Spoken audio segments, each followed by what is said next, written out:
پڑھیں گے اعمال 8 باب اس کی پہلی آیت سے۔ ساؤل کلیسیا کو ستاتا ہے۔ اسی دن اس کلیسیا پر جو یروشلم تھی بڑا ظلم برپا ہوا، اور رسولوں کے سوا سب لوگ یہودیہ اور سامریہ کے اطراف میں پراگندہ ہو گئے، اور دیندار لوگ استفنس کو دفن کرنے کے لیے لے گئے اور اس پر بڑا ماتم کیا۔ اور ساؤل کو اس طرح تباہ کرتا رہا کہ گھر گھر گھس کر مردوں اور عورتوں کو گھسیٹ کر قید کراتا تھا۔ پس جو پراگندہ ہوئے تھے وہ کلام کی خوشخبری دیتے پھرے، اور فلپس شہر سامریہ میں جا کر لوگوں میں مسیح کی منادی کرنے لگا، اور جو معجزے فلپس دکھاتا تھا لوگوں نے انہیں سن کر اور دیکھ کر بلا اتفاق اس کی باتوں پر جی لگایا، کیونکہ بتھیرے لوگوں میں سے ناپاک روحیں بڑی آواز سے چلا چلا کر نکل گئیں، اور بہت سے مفلوج اور لنگڑے اچھے کیے گئے، اور اس شہر میں بڑی خوشی ہوئی۔ اس سے پہلے شمعون نام ایک شخص اس شہر میں جادوگری کرتا تھا اور سامریہ کے لوگوں کو حیران رکھتا تھا، اور یہ کہتا تھا میں بھی کوئی بڑا شخص ہوں۔ چھوٹے سے بڑے تک سب اس کی طرف متوجہ ہوتے اور کہتے تھے کہ یہ شخص خدا کی قدرت ہے جیسے بڑی کہتے ہیں، اور وہ اس لیے اس کی طرف متوجہ ہوتے تھے کہ اس نے بڑی مدت سے اپنے جادو کے سبب سے ان کو حیران کر رکھا تھا۔ لیکن جب انہوں نے فلپس کا یقین کیا جو خدا کی بادشاہی یسوع مسیح کے نام کی خوشخبری دیتا تھا، تو سب لوگ خیر خواہ مرد خواہ عورت بپتسمہ لینے لگے، اور شمعون نے خود بھی یقین کیا اور بپتسمہ لے کر فلپس کے ساتھ رہا، اور نشان اور بڑے بڑے معجزے ہوتے دیکھ کر حیران ہوا۔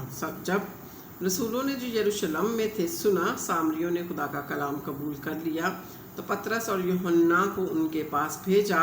انہوں نے جا کر ان کے لیے دعا کی کہ روح القدس پائیں، کیونکہ وہ اس وقت تک ان میں سے کسی پر نازل نہ ہوا تھا۔ انہوں نے صرف خدا یسوع مسیح کے نام پر بپتسمہ لیا تھا۔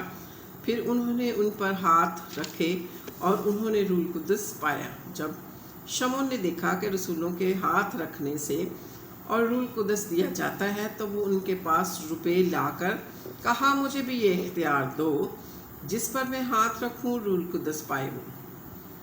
پطرس نے اس سے کہا تیرے روپے تیرے ساتھ غارت ہوں، اس لیے کہ تو نے خدا کی بخشش کو روپوں سے حاصل کرنے کا خیال کیا۔ تیرا اس عمل میں نہ حصہ ہے نہ بخرا، کیونکہ تیرا دل خدا کے نزدیک خالص نہیں۔ بس اپنی اس بدی سے توبہ کر اور خداوند سے دعا کر، شاید تیرے دل کے اس خیال کی معافی ہو، کیونکہ میں دیکھتا ہوں کہ تو پت کی سی کڑواہٹ اور ناراستی کے بند میں گرفتار ہے۔ شمعون نے جواب میں کہا تم میرے لیے خداوند سے دعا کرو، جو باتیں تم نے کہی ان میں سے کوئی مجھے پیش نہ آئے۔ پھر وہ گواہی دے کر اور خدا کا کلام سنا کر یروشلم کو واپس ہوئے، اور سامریوں کے بہت سے گاؤں میں خوشخبری دیتے گئے۔ اور پھر خداوند کے فرشتہ نے فلپس سے کہا اٹھ کر دکن کی طرف اس راہ تک جا جو یروشلم سے غزہ ہو جاتی ہے اور جنگل میں ہے۔ وہ اٹھ کر روانہ ہوا تو دیکھو ایک حبشی خوجہ آ رہا تھا۔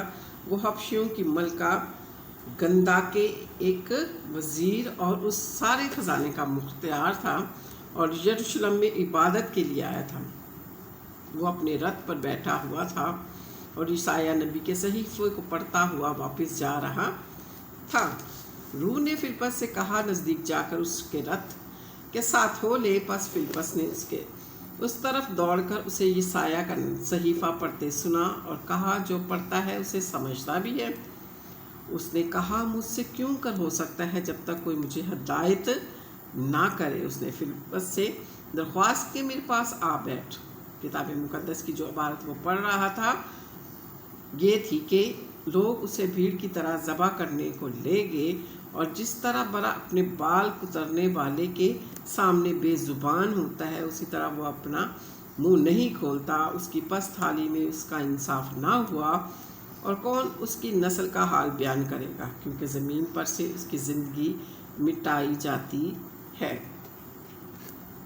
خوجہ نے فلپس سے کہا میں تیری منت کر کے پوچھتا ہوں کہ نبی یہ کس کے حق میں کہتا ہے، اپنے یا کسی دوسرے کے؟